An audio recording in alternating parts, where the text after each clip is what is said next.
Question, this is an interesting one too. Are vaccines with unclean ingredients to be considered unclean? Well, maybe if, and you jump in your Pastor, maybe if you're going to eat it, but, I've heard of people whose lives have been saved by having a valve placed in their heart that comes from a pig, because it just so happens that the valve of the pig is very similar to the human valve in the heart, and of course there's no problem there. That's not eating the unclean food. It's actually benefiting from something that the pig has. There's probably not too many things you can benefit from the pig. But, which is that? A football. American football, sorry, but anyway. That's right. Pigskin, yeah. But it's quite different than eating that which is unclean. I mean, the purpose of not eating something that is unclean is because of the health consequences of doing that. We have dogs. Dogs are unclean, but they make wonderful pets. They do? Yeah, I think by the time they, when they melt down the ingredients to make a vaccine, these things are so hyper-processed that it's almost being boiled down to its base ingredients. And if the vaccine is going to save people's lives, then it's probably a good thing. Is when you think about whether you should get the vaccine or shouldn't, as we mentioned, that's a very personal choice. But I think if one thinks only of themselves, that could be a selfish choice. Think about not only of me, but my community. How does my decision, whatever I personally choose to make, impact elderly parents?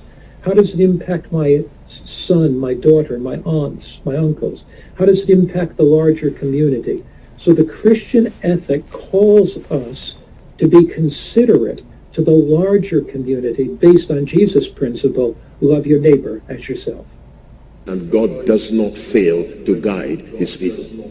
He may tell you take it, he may tell him don't take it. All right, excellent.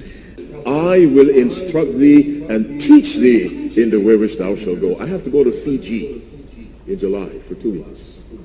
Now I have a choice. I can go with no vaccine and I enter 14 days of quarantine before I begin the 2-week revival. Or I can take a vaccine and go straight into the revival, so I'm still talking to God.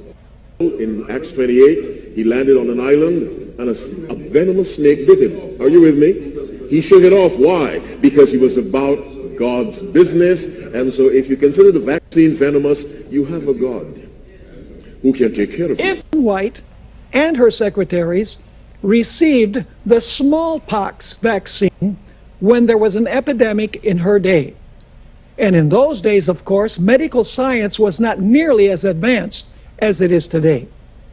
D.E. Robinson, one of Mrs. White's secretaries, under the date of June 12, 1931, wrote the following regarding Ellen White's attitude towards vaccination. You can find this in Selected Messages, Volume 2, page 303, and I quote, "You ask for definite and concise information regarding what Sister White wrote about vaccination and serum. This question can be answered very briefly, for so far as we have any record, she did not refer to them in any of her writings. You will be interested to know, however, that at the time when there was an epidemic of smallpox in the vicinity, she herself was vaccinated and urged her helpers, those connected with her, to be vaccinated. In taking this step, Sister White recognized the fact that it has been proven that vaccination either renders one immune from the smallpox or greatly lightens its effects if one does come down with it. She also recognized the danger of their exposing others if they failed to take this precaution." It was signed by D.E. Robinson. Evidently, Ellen White saw no contradiction between taking the vaccine and trusting in the protective power of God. Furthermore, her rationale for taking the vaccine was altruistic. Her concern was for the well-being of her secretaries and others in the community. With you this week, with you, our wonderful church members around the world. God has protected and cared for His church. And by God's grace, you have been protected this week.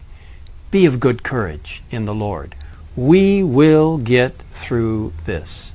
And you'll have opportunities in total member involvement to interact with people using your mask and appropriate social distancing. And you'll have opportunities in total member involvement to interact with people using your mask and appropriate social distancing.